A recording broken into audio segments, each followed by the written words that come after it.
का नाम है देवबंद वाले, आली मकाम है देवबंद वाले।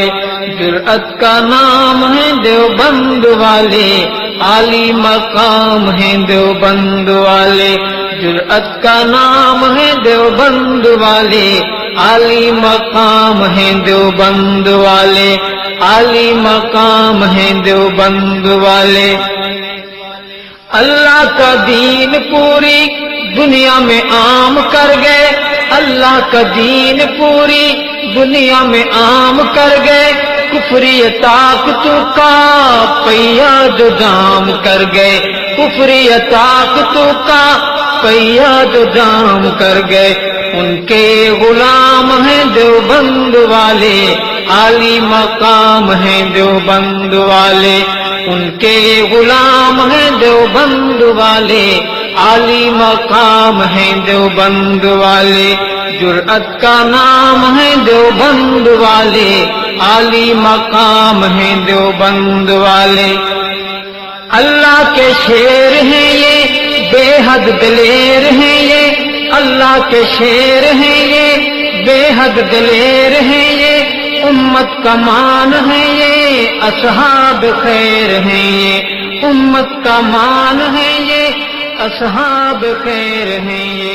सबके इमाम हैं सैयद शबीहुर रज़ा ज़ैदी ठट्टे खां, मौलाना अब्बास मुजाहिदी साहब कराची खां, मौलाना करीम बख्श साहिब कराची खां, मौलाना साईं बख्श लगारी साहब कराची खां, मौलाना अब्दुल जब्बार तस्खीरी साहब कराची खां, ठरी मीर वाज़िल खैरपुर, अमीर हुसैन कंडे मोहम्मद खान जे मदरसे जा वाइस प्रिंसिपल आहिनि मुदरिस आहिनि।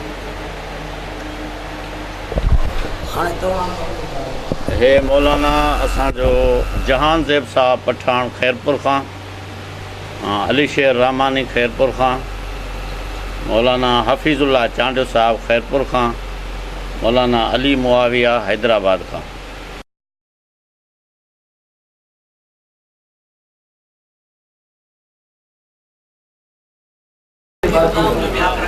मौज़ू शिया मुनाज़िर पंहिंजे मज़हबी उसूलनि ते रही करे पाण खे मुस्लमान साबित कंदो।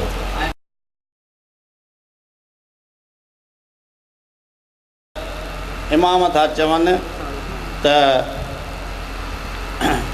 मिन्ना रब्बुल अर्श वल कुर्सी व मिन्ना रब्बुस समावात वल अर्ज़ व मिन्ना रब्बुश शम्स वल कमर वल कवाकिब वल हजब व सवारिक व नहन अरबाब ज़ालिकल असबाब। यानी असां मो रब्बुल अर्श अज़ीम आहे हिकिड़ो, कोई अर्श कुर्सी आहे, कोई असां मो रब्बुस समावात वल अर्ज़ आहे। इमाम था चवनि असां रब्बुल शम्स आहियूं, असां रब्बुल कमर आहियूं, असां रब्बुल कवाकिब माना सितारा आहियूं, असां रब्बुल हिजब आहियूं यानी जेके हिजाब जूं आहे सवारिक आहिनि। व नहन अरबाब ज़ालिकल असबाब, इन्हनि सभिनी सबबनि जा असां रब आहियूं। व अन अल्लाह हुव रब्बुल अरबाब, ऐं अल्लाह जेको आहे उहो रब्बुल अरबाब आहे। इहे इमामनि जेके ॻाल्हियूं लिखियूं आहिनि इहा तौहीद आहे त इमाम बि रब आहिनि। रब समावात वल अर्ज़ क़ुर में रब जे लाइ लिखियलु आहे। इहो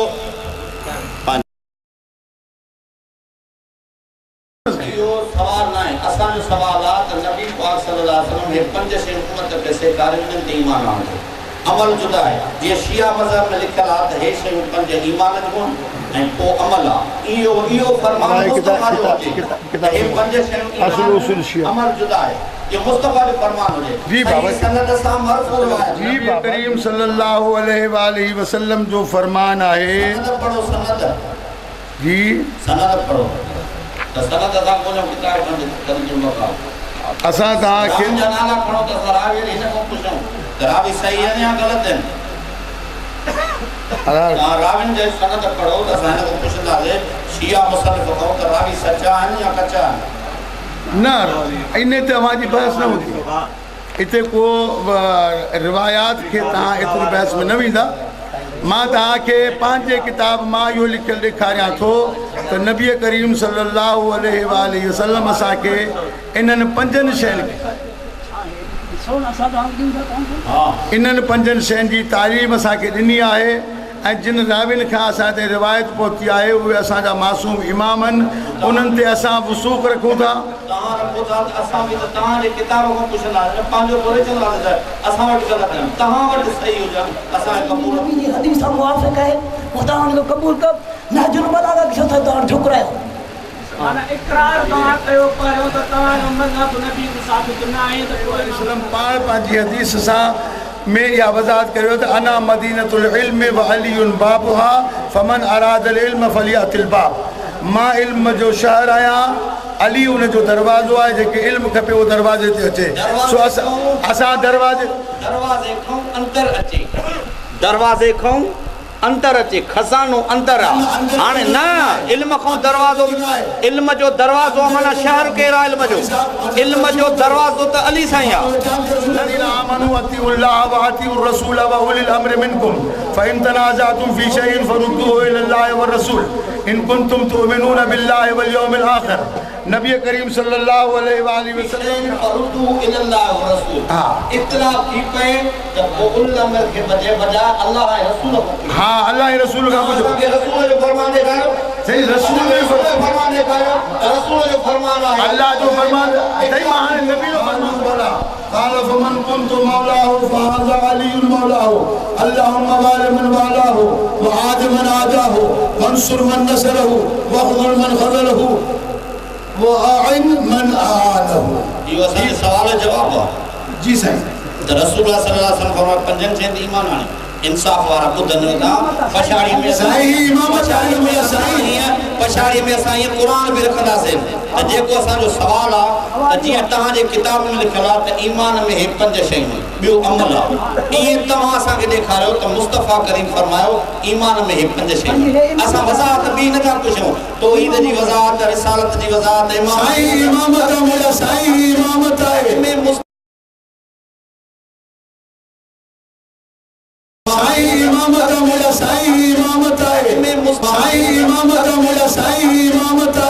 मुस्तफ़ा जो फरमान ॾेखारियो त हे 5 शयूं ईमान में आहिनि, या मां ॾेखारींदोमांव या मां ॾेखारींदुमि त इहे 5 शयूं ईमान में न आहिनि। शिया मज़हब 5 शयूं ईमान में आहिनि, शिया मज़हब में ॾेखारींदुमि त रसूल खां न आहिनि, तव्हां मां ॾेखारी शिया मज़हब मां ॾेखारींदुमि त शिया चवंदा त असां पाण ठाहियो आहे हे अरकान ईमान जो। मां उहो मां साबित कंदुमि या तव्हां रसूल खां ॾेखारियो। मां न त शिया मज़हब मां साबित कंदुमि त इमामत जो अरकान असां पाण ठाहियो आहे, मां कंदुमि न। हिन किताब वारे ख़ुदि लिखियो आहे, लिखे थो कहिड़ा किताब वारो नालो खणो पहिरियों किताब असुल व उसूल शिया जेको आहे आल काशिफुल गता, इमाम अल अकबर मोहम्मद अल हुसैन आल काशिफुल गता। हाँ, ही लिखे थो त वल गर्ज़ अन अहम मुमताज़त बिहिशियत अंसार फ़िरक़िल मुस्लिमीन हुवल क़ौल बिइमामतिल अइम्मत अल इसना अशर। शियन खे जेका शइ सभिनी मुस्लमाननि खां जुदा थी करे उहा आहे अक़ीदो इमामत जो, इसना अशरिया इमामत। इहा थो लिखे, इहा लिखी ऐं अॻ में लिखे थो त असली उसूल जेके आहिनि उहे 4 आहिनि। हिकिड़ो आहे तौहीद, ॿियो आहे रिसालत, टियों आहे आख़िरत, चोथों आहे अमल बिल अरकान। अमल बिल अरकान हिक हिक जे बारे में आयतूं थो लिखे थो त जीअं आहे त अल्लाह रब्बुल इज़्ज़त जो फ़रमान आहे, अल्लाह रब्बुल इज़्ज़त जो फ़रमान आहे मन आमन बिल्लाह व रसूलिही वल यौमिल आखिर। इहे इन बारे में आयत ॾिनई। तिलकल अरकान सलासत व रुकन राबिउन हुवल अमल बिदवाइम। चोथों रुकन इहो आहे जो उन ते अमल कजे ऐं उहे 5 शयूं अमल जूं। इहे सभु लिखी करे हेठि थो लिखे वला किन शीयतल इमामियत ज़ादू रुकनन ख़ामिसन वहवल एतिक़ाद बिल इमामत। 5 रुकन शीयन वधाए एतिक़ाद ठाहियो आहे इमामत जो।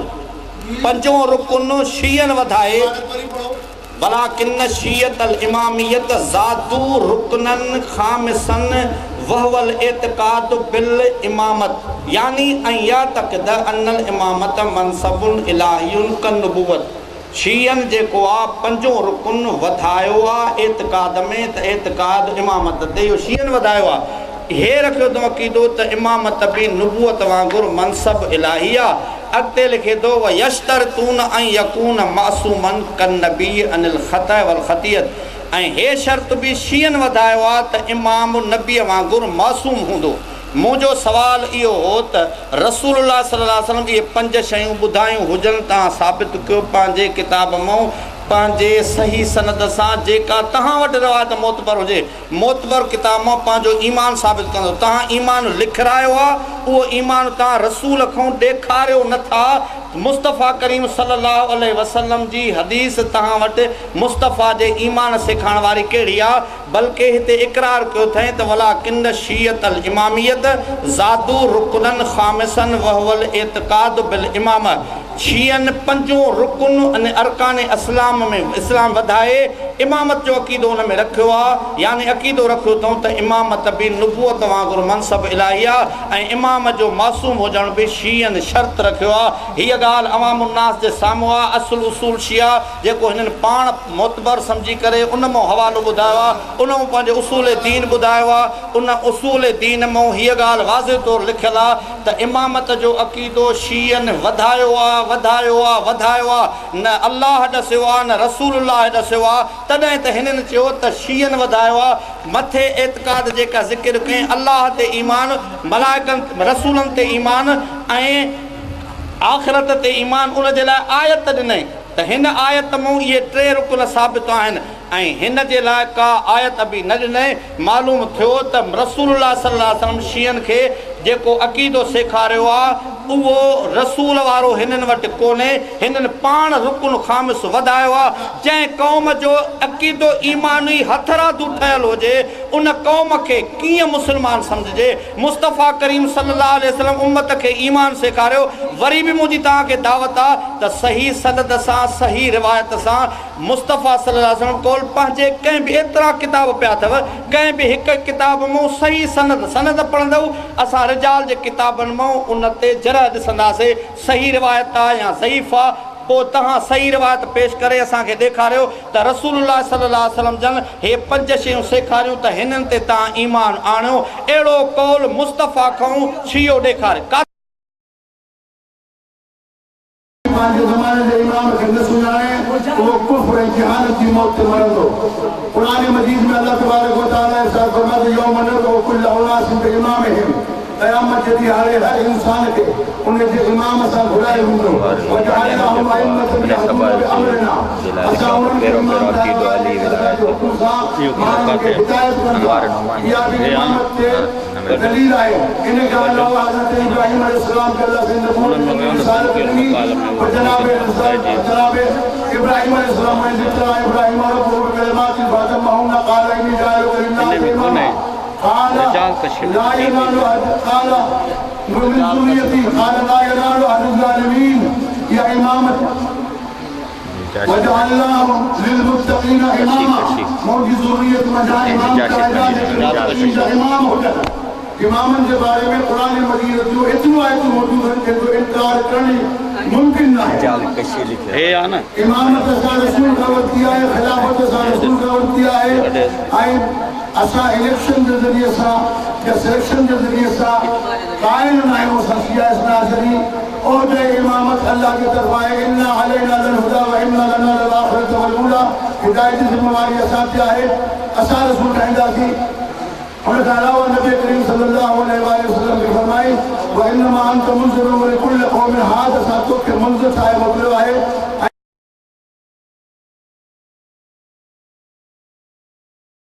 ही शिया अस्मा रिजाल जो किताब आहे रिजाल कशी।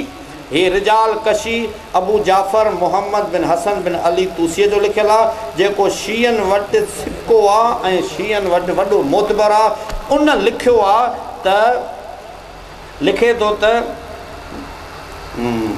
अब्दुल्ला बिन सबा ज़कर बअज़ अहल इल्म अन अब्दुल्ला बिन सबा कान यहूदियन अब्दुल्ला बिन सबा यहूदी हो फ़अस्लम ओ उन ज़ाहिर में इस्लाम कबूल कयो व वाला अलियन ओ अली सां मुहब्बत जो इज़हार कई वकान यकूल वह अला यहूदियत ही जॾहिं हो यहूदी दीन ते हूंदो हो त हीअं चवंदो हो फ़ी यूशा बिन नून वसी मूसा बिल गुल्व मूसा अलैहिस्सलाम जो गुल्व करे यूशा बिन नून खे वसी चवंदो हो उन में बि गुल्व कयो हुई फ़क़ाल फ़ी इस्लाम ही पंहिंजे मुस्लमान थियण खां पोइ इस्लाम में अची हीअं चवणु लॻो बाद वफ़ात रसूलुल्लाह सल्लल्लाहु अलैहि वसल्लम फ़ी अलियन मिसल ज़ालिक अलीअ जे बारे में बि अब्दुल्ला बिन सबा यहूदी हीअ अक़ीदो रखियो त हज़रत अली मुस्तफ़ा खां पोइ मुस्तफ़ा जो वसिया वकान अव्वल मन शहर बिल कौल बेफ़र्ज़ इमामत अलीयन ऐं जंहिं शख़्स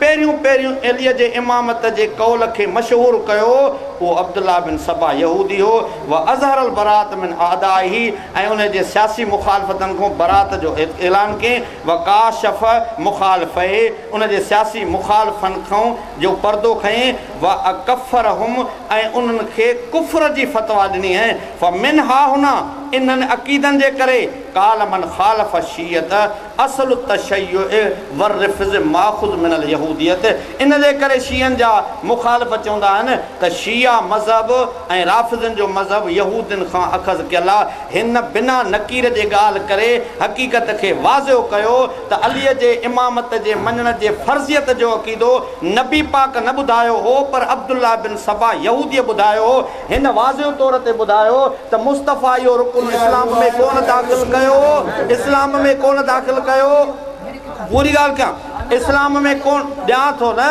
तकड़ छो था कयो इस्लाम में मुस्तफ़ा इमामत के ईमान में कोन दाख़िल कयो वलाकिन शीयत अल इमामियत ज़ादू ज़ादू ज़ादू रुकनन ख़ामिसन पंजो रुकन शीयन ज़्यादा कयो आहे ज़ादूअ जी माना मौलवी साहब खां पुछो ज़ादूअ जी माना छा आहे वहवल एतिक़ाद बिल इमामत इहो अक़ीदो आहे इमामत जो यानी ऐं यतक़द अन इमामत मनसब इलाही का नबूअत उन्हनि इहो अक़ीदो रखियो त इमामत नबूअत वांगुरु आहे हे ॿ मोतबर किताब जेके शीयनि वटि मञियल आहिनि जंहिंजे लाइ हिननि खे सनद जी ज़रूरत बि न आहे हे ख़ुदि सनद आहिनि जंहिंजो उसूल हिननि पाण पेश कयो आहे उन ॻाल्हि मुस्लमान सम्झनि नथा त इमामत जो अक़ीदो मुस्तफ़ा न ॿुधायो आहे बल्कि अब्दुल्ला बिन सबा ॿुधायो आहे ऐं शीयनि पाण उन में ईमान में उनखे वधायो आहे इन खे असां कीअं मुस्लमान चवंदासीं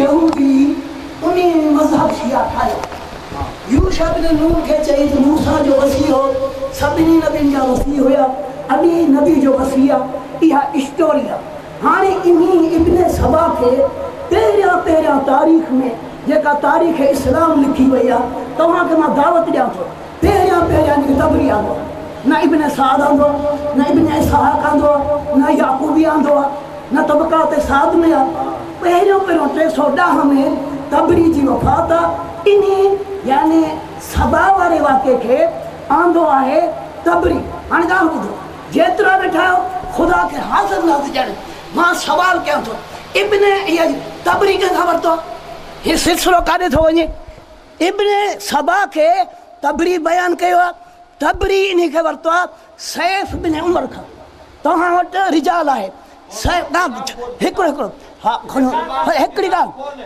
न ॾिस ॻाल्हि ॿुध न मूंखे टाइम करणु ॾे हाणे बाबा ॻाल्हि ॿुध सैफ बिन ॻाल्हि ॿुध हा सैफ बिन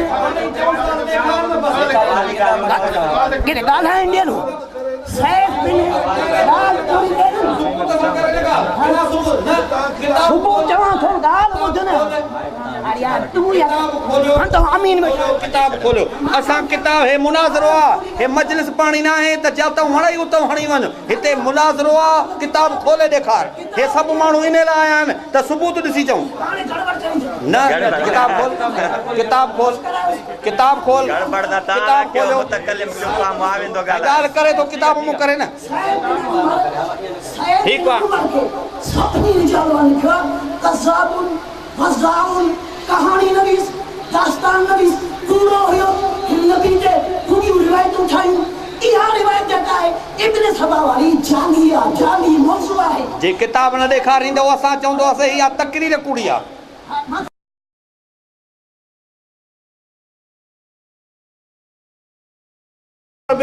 असुल उसूल शिया जेको इन्हनि पाण पेश कयो उन मां असां साबित कयो आहे त शीयनि पंजो रुकुन पाण वधायो आहे। इन वाज़ियो हक़ीक़त खां पोइ बि जेकॾहिं तव्हां फ़ैसिलो न टाइम पूरो कयां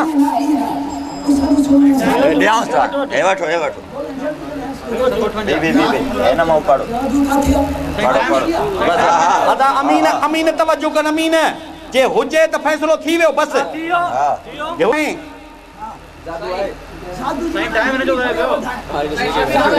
अब हाणे ॿुधो हाणे आहे इहो कंहिं वधायो आहे। ज़ातूअ जी माना छा आहे? ज़ातू माना वधीक मस्तर आहे। ज़ातू माना वधी मस्तर आहे। ज़ातू माना वधीक ई छा आहे? मस्तर आहे। ज़ातू जी माना छा आहे? ज़ातू सीगो कहिड़ो आहे? ज़ातू सीगो कहिड़ो आहे?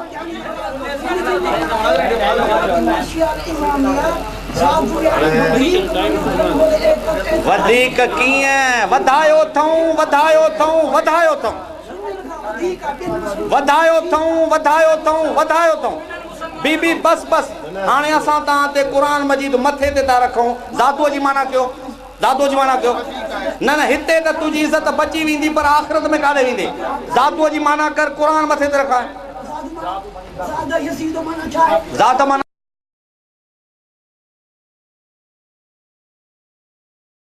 सवाल तो क्या अल्लाह के हाज़ुर नाज़ुर समझी मूंखे जवाब ॾे त शियनि जे अक़ीदे में हज़रत आदम अलैहिस्सलाम जो शान मथे आहे, हज़रत अली जो शान मथे आहे। ॿुधाए जवाब ॾे जवाब ॾे जवाब ॾे जवाब ॾे न जवाब ॾे मान हज़रत अली जवाब ॾे जवाब ॾियो बस जवाब ॾियो। इमाम थींदो इमाम थींदो तेरे ईसा का महदी अफजल आ त आदम का अली अफजल आ। इने करे अफजल आहे इने करे फैसलो आयो। तव्हां चयो त हज़रत अली आदम अलैहिस्सलाम का अफजल तमाम दुनिया का पैगंबर का सवाए। हाणे तव्हां जे साम्हूं शिया मुनाज़िर ॻाल्हि कई त हज़रत अली पर 12 इमाम तमाम नबियुनि खां अफजल हुए। हाँ नबी का सवा आका अलैहिस्सलाम हज़रत मोहम्मद रसूलुल्लाह खां सवा जेके 12 इमाम आहिनि 1.25 लाख नबियुनि खां अफजल आहिनि। मुंहिंजो सुवाल हाणे सभई कन खोले करे ध्यान सां ॿुधनि। असां सभिनी जो अक़ीदो आहे त कादियानी काफ़िर आहे। कादियानी चयो त आका अलैहिस्सलाम खां बाद में हिकिड़ो नबी आयो त हर मुस्लमान चयो इहो काफ़िर आहे छो त आका अलैहिस्सलाम खां बाद में हे नबूअत जो क़ाइल आहे।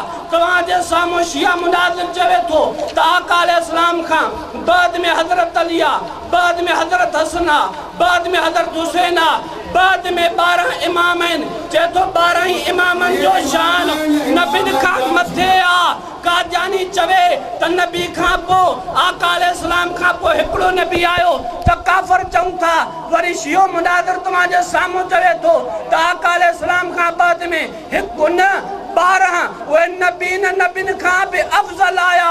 जेकॾहिं कादियानी काफ़िर आहे त पोइ शियो छो न?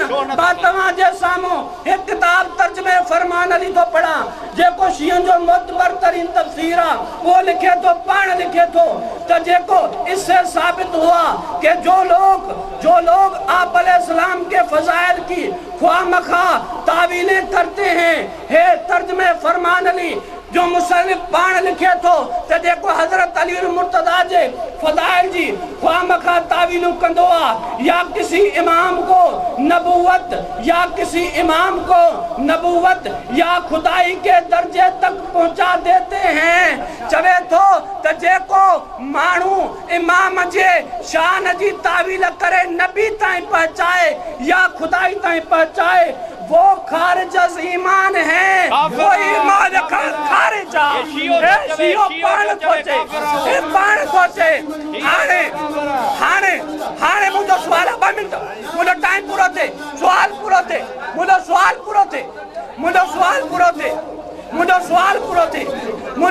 पूरो थिए।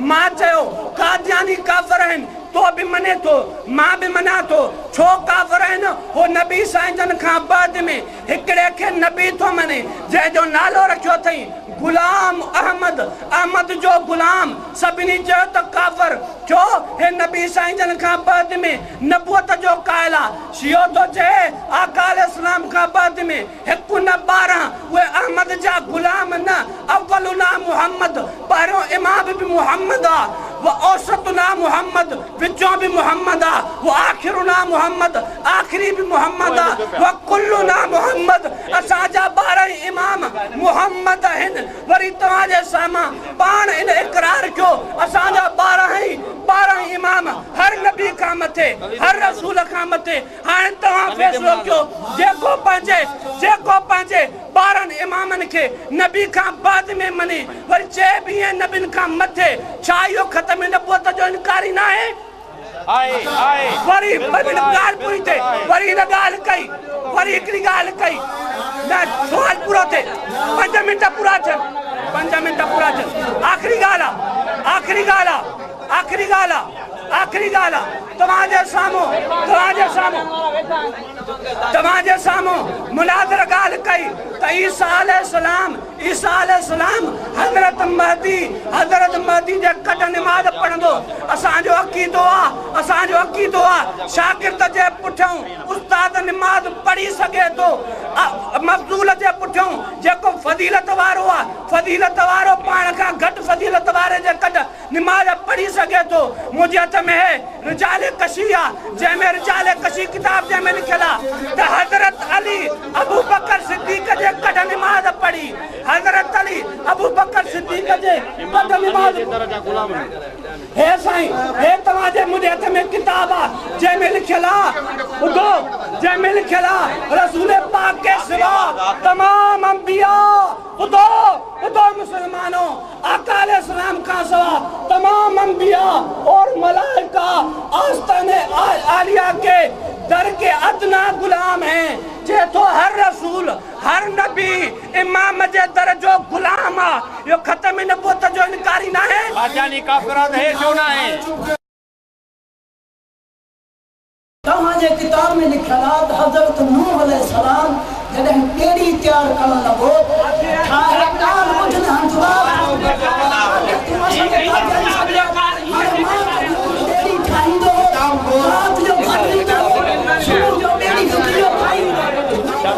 नबी पाक सल्लल्लाहु अलैहि वसल्लम जन उम्मत खे ईमान सेखारियो। वो ईमान जेको मुस्तफ़ा करीम सेखारियो वो शीयन चयो त वो हे आ 5 असां वटि उहे 5 जेके उसूल हिननि ॿुधाया 5 ईमानियात उन 5 ईमानियात खे असां बार बार था चऊं त नबी पाक जो फरमान ॾेखारियो त हिननि शयुनि ते ईमान आणियो। हिन महिल ताईं उन जो जवाबु नथो मिले ऐं उन जे मुक़ाबले में असां ॾेखारियो आहे त इमामत जे मञण खे फर्ज़ करार ॾियणु इहो अब्दुल्ला बिन सबा यहूदीअ जो गुलो आहे। पहिरियों उन अक़ीदो बनायो आहे। उन खां पोइ असां हिनखे ॾेखारियो आहे त हिन शीयनि पाण लिखियो आहे त शीयनि इहो 5 रुकुन वधायो आहे। असुल उसूल शिया मां शीयनि 5 रुकुन वधाए करे सॼी उम्मत खां जुदा थिया आहिनि। नबी पाक खां 5 रुकुन साबित आहिनि त उहे ॾेखारियो पंजे हुजनि हा त उहो असुल उसूल वारो ख़ुदि लिखे आहे त नबी पाक सेखारियो ईअं न चयो शीयनि वधायो आहे। कतयो हिननि साफ़ लिखियो त असांजा 12 इमाम हिकु मुहम्मद जुदा आहे। मुहम्मद मुस्तफ़ा सां बेमिसाल रिसालत में हिक इमाम के मुहम्मद को चऊं। ॿियो हिननि लिखियो आहे त असांजे इमामनि जा सभु नबी दर्जा अदना गुलाम आहिनि ऐं उन जे मुक़ाबले में ही मां तव्हांजे साम्हूं लिखियो आहे लिख पियो आहे क़ुर पाक तिलकर रुसुल फज़लना बाज़हुम अला बाज़ रसूलनि खां शान में वधीक रसूल ई थी सघे थो ॿियो को नथो थी सघे। हिन मुसन्निफ़ खोले वो हवालो हिन मुसन्निफ़ लिखियो आहे त हज़रत अली साईं फरमायो मुंहिंजे बारे में 2 माण्हू जहन्नम में वेंदा हिकिड़ो उहो जेको मुंहिंजे शान में घटाई कंदो ॿियो उहो जेको मुंहिंजे शान खे वधाईंदो। ही मुसन्निफ़ शियो फरमान अली लिखे थो त इन हज़रत अली साईं जो फरमान आहे त मेरे बारे में 2 शख्स मेरे बारे में गुमराह और दाखिल जहन्नम हुए। एक वो जो मेरी दोस्ती में इफरात करके मुझे दर्जे से बढ़ा देता है और दूसरा वो जो मुझे मेरे मर्तबे से घटा देता है। इससे साबित हुआ कि जो लोग आपके फजाइल की ख्वा मखा तावील करके ये हिन तावील कई त नबी रसूल मुस्तफ़ा साईं अली के नफ्स रसूल कोठियो। नफ्स रसूल कोन कोठियो थे, नफ्स रसूल पाण ॿियो अली गॾु अथसि। उहो हिकु नफ्स रसूल न आहे। जे अली नफ्स रसूल हुजे हा त ख़ातून जन्नत सां शादी न करे हा। हिते इहे तावील करणु अटकल आहे। हिते लिखियल आहे जेको ख्वा मखा तावील करते हैं या किसी इमाम को नबूवत या खुदाई के दर्जे तक पहुंचा देता है, खारिज अज ईमान है। हे शियो थो लिखे जेको कंहिं इमाम खे नबूवत जे दर्जे ते पहुचाए त ईमान खां खारिज आहे, काफ़िर आहे। हे लिखे थो त इमामनि असांजे नबियनि जे दर्जा अदना गुलाम आहिनि, इन खां वधीक कुफर छा थींदो आहे। तव्हांजे आॾो वाज़ थी वई आहे। मुस्तफ़ा खां पंहिंजो ईमान नथो ॾेखारे। जंहिं ॻाल्हि ते बहस आहे, जेको उसूल लिखियल आहे उन ते अचे नथो, ॿिए पासे वञे थो हीअ पढ़ां जेका उनके अब्दुल्लाह बिन सबा ठाया कि वो रोशन यानी शिया अब्दुल्लाह बिन सबा की पैदावार तमाम जगह इंसान वाला हो। हाने मां साबित कया तो जे कदम शिया नबी पाक के जमाने में नबी जे कौन साइन तो तमा छा तो सदावनी जहन्नुम में पे शिया नबी पाक के जमाने में मां हदीस नबी तो साईं हे तो थोड़ो लाउड किताब का बिस्मिल्लाहिर्रहमानिर्रहीम सनद पढ़ नबी जी रिसाल पर किताब जो हवालो दिया था, किताब सनद में पढ़ जाए साइदा जैसा हाड़े गड़बड़ न कर अच्छी दाढ़ी सा बाबा गाल पेड़ा पढ़ो सनद को भूल जाए ना यार मायन के झल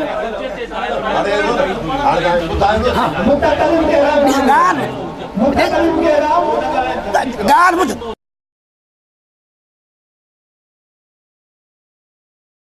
शेख जलील अबू जाफर मोहम्मद इब्न अली इब्न हुसैन इब्न मूसा इब्न बाबवैल क़ुम्मी क़ाल हद्दसना मोहम्मद इब्न अली मा जीलू मा जीलवैहि रहमतुल्लाह अलैह क़ाल हद्दसना अम्मी मोहम्मद इब्न अबिल क़ासिम अन मोहम्मद इब्न अली अल-कूफी अन मोहम्मद इब्न सनान अन अल-मुफद्दल अन जाबिर इब्न यजीद अन सईद इब्न मुसय्यब अन अब्दुल्लाह अन अब्दुर्रहमान अन इब्न सुमरा। बाबा हदीस हदीस तो पूरी कर लो बाबा ही मैं हदीस तो पढ़ा तो ना सनद पढ़ो सनद पढ़ा तो क्यों हदीस सुन दो।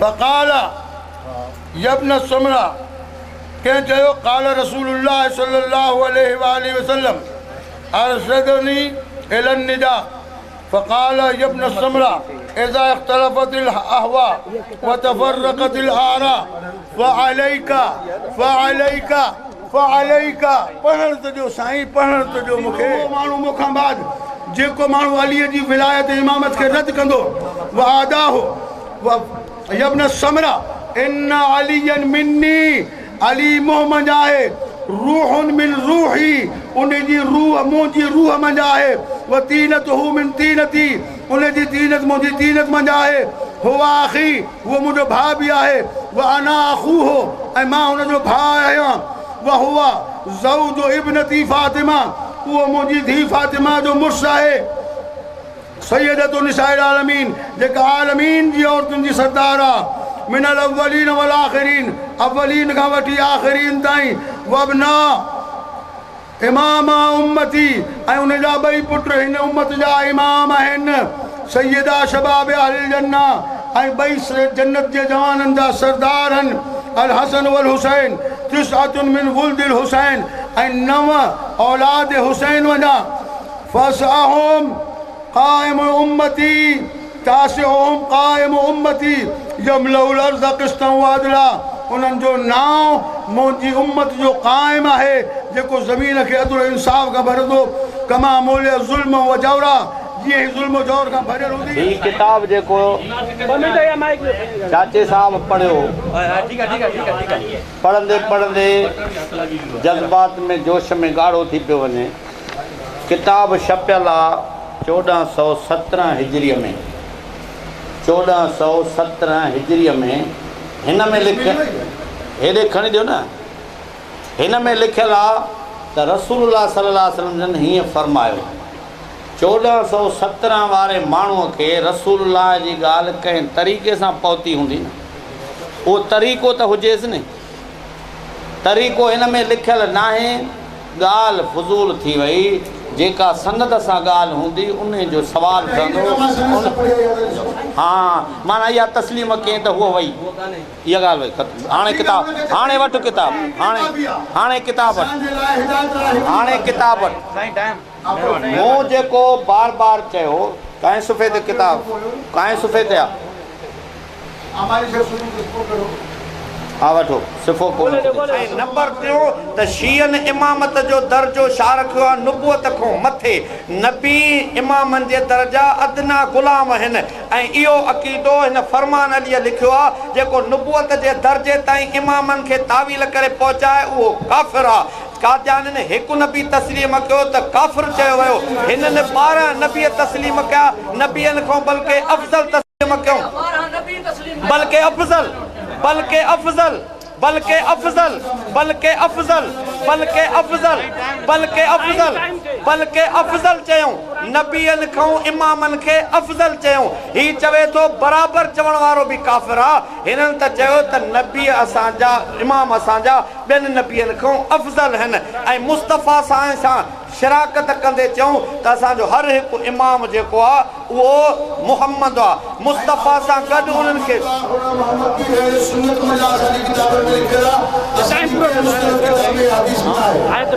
क़ुरान में लिखियलु आहे तिलकर रसूल फज़लना बाज़हुम अला बाज़, रसूल ई रसूलनि खां अफ़ज़ल थी सघनि था, ॿियो नथो थी सघे। रसूलनि खां वधीक रसूल थी सघे थो, कोई बि गैर रसूल रसूल जे बराबर भी नथो थी सके चाहे कि अफ़ज़ल हुजे। अल्लाह ताला फरमायो अल्लाह यस्तफ़ी मिनल मलाइकत रुसुलम व मिनन नास, अल्लाह इंतिखाब कंदो आहे, चूंडींदो आहे त रसूल बनाईंदो आहे, वॾे में वॾो उहिदो रसालत जो, वॾे में वॾो उहिदो नुबुवत जो। अनअमल्लाहु अलैहिम मिनन नबिय्यीन व सिद्दीक़ीन व शुहदाए व सालिहीन। अल्लाह पाक दर्जन जो बयान कयो त अॻ में नबियनि जो ज़िक्र करणु फरमाए, इंतिखाब जो ज़िक्र कयो त अल्लाह यस्तफ़ी मिनल मलाइकत रुसुलम व मिनन नास, रसूल चूंडींदो आहे, रसूल जो इंतिखाब अल्लाह पाक कंदो आहे। हाणे जेके रसूल बि न आहिनि, जेके नबी बि न आहिनि, उहे रसूलनि खां अफ़ज़ल जेको मञींदो उहो नुबुवत जी तौहीन थो करे। ऐं शिया फरमान अलीअ लिखियो आहे त जेको इमामत खे तावील करे नुबुवत ताईं पहुचाईंदो उहो ईमान खां ख़ारिज आहे। शिया उसूल मुताबिक़ जेके तव्हां जेको अक़ीदो ज़िक्र कयो आहे इहो ईमान खां ख़ारिज आहे। फरमान अली शिये जे मुताबिक़ तव्हां जेको अक़ीदो ज़िक्र कयो त असांजा इमाम नबियनि खां अफ़ज़ल आहिनि, शिया फतवा मुताबिक़ फरमान अलीअ जे फतवा मुताबिक़ त इहो अक़ीदो कुफ़री आहे। जेको रिजाल कशीअ ज़िक्र कयो त अलीअ जे इमामत खे अव्वल मशहूर करण वारो, अव्वल बयान करण वारो अब्दुल्ला बिन सबा यहूदियो, इन जे करे अहले इल्म जो चवणु आहे, शियनि जे मुखालफ़नि जो इन जे करे चवणु आहे त इहो ई अक़ीदो शियनि जो आहे। तंहिंजे करे शिया मज़हब, राफ़िज़िन जो मज़हब यहूदियनि खां नक़ल थियल आहे। जॾहिं एतिरा दलील असांजा तव्हांजे साम्हूं आहिनि, कंहिंजो बि जवाबु नथा ॾियो। मुस्तफ़ा खां 5 उसूल बयान कयो, न बयान करे सघियो। शियनि जो मां ज़ाहिर कयो, 5 उसूल शियनि पाण वधायो आहे। इमामत जो तव्हां अक़ीदो उम्मत में पंहिंजे बुनियादी तौर ते ॿुधायो, मुस्तफ़ा खां साबित न कयो। मां रिजाल कशीअ में ॿुधायो त मुस्तफ़ा सल्लल्लाहु अलैहि वसल्लम न पर अब्दुल्ला बिन सबा यहूदी उनखे मज़कूर कयो आहे, ज़िक्र कयो आहे। जेसीं ताईं तव्हां पंहिंजे मज़हब ते रही करे पंहिंजे मज़हब जे कुफर जे फतवा खां बची न ॾेखारींदो तेसि ताईं तव्हांखे मुस्लमान तूं पंहिंजे किताबनि में साबित कर पाण खे मुस्लमान। केॾी डर है त शियो पंहिंजे किताबनि में पाण खे मुस्लमान साबित करे। केॾी आसान ॻाल्हि आहे, केॾी साफ़ ॻाल्हि आहे। शियो पंहिंजे किताबनि में पाण खे मुस्लमान साबित करे, असां शियनि खे शियनि जे फतवा में काफ़िर साबित कयो आहे।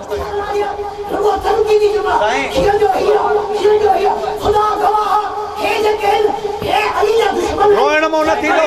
अली जे दुश्मन ते लानत, अलीअ जे दुश्मन ते लानत, अलीअ जे दुश्मन ते लानत।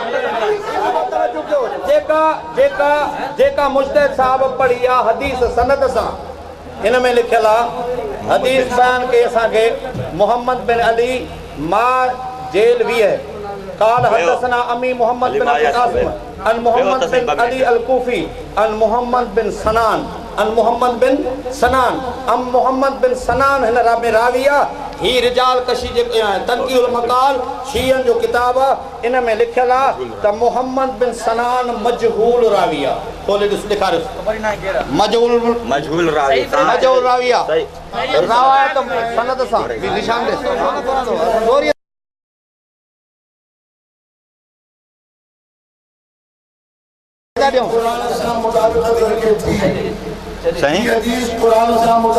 मजहूल रावी रावी मजहूला जेको शीयन में मजहूल रावी आहे उन जी ॻाल्हि असां सुनिन खे थो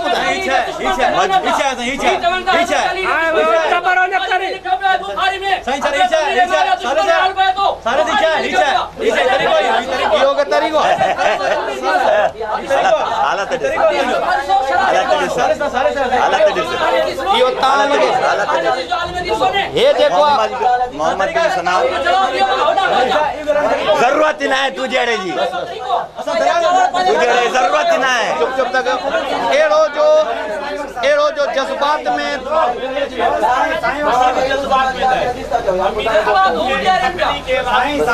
एॾे फत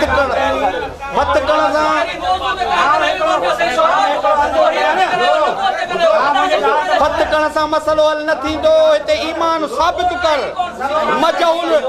मजहूल रावीअ जी ॻाल्हि तो असांजे साम्हूं पेश करे जेको अली साईं खे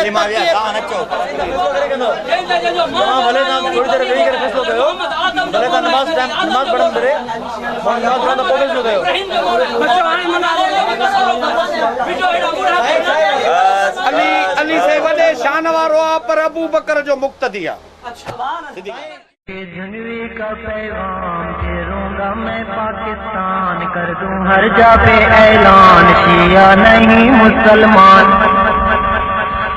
लेके झुनवी का पैगाम फेरूंगा मैं पाकिस्तान कर दूं हर जा पे ऐलान शिया नहीं मुसलमान लेके झुनवी का पैगाम फेरूंगा मैं पाकिस्तान कर दूं हर जा पे ऐलान शिया नहीं मुसलमान लेके झंगवी का पैगाम फेरूंगा मैं पाकिस्तान कर कराची का खैबर में एक आग लगा छोड़ूंगा नवाब शाह और हैदराबाद आवाज बुझा छोड़ूंगा कराची का खैबर में एक आग लगा छोड़ूंगा नवाब शाह और हैदराबाद आवाज बुझा छोड़ूंगा भावलपुर हो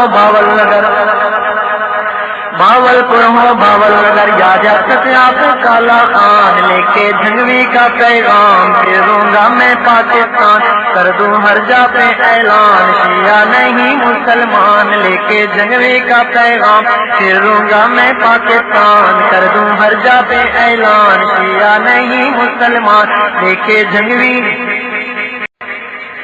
कराची का खैबर में एक आग लगा छोड़ूंगा नवाब शाह और हैदराबाद आवाज बुझा छोड़ूंगा कराची का खैबर में एक आग लगा छोड़ूंगा नवाब शाह और हैदराबाद आवाज बुझा छोड़ूंगा भावलपुर हो भावलनगर याजक आप काला खान लेके झंगवी का पैगाम फेरूंगा मैं पाकिस्तान कर दूं हर जा पे ऐलान शिया नहीं मुसलमान लेके झंगवी का पैगाम फेरूंगा मैं पाकिस्तान कर दूं हर जा पे ऐलान शिया नहीं मुसलमान लेके झंगवी चकवाल पिंडी मर्री के लोगों को लोह के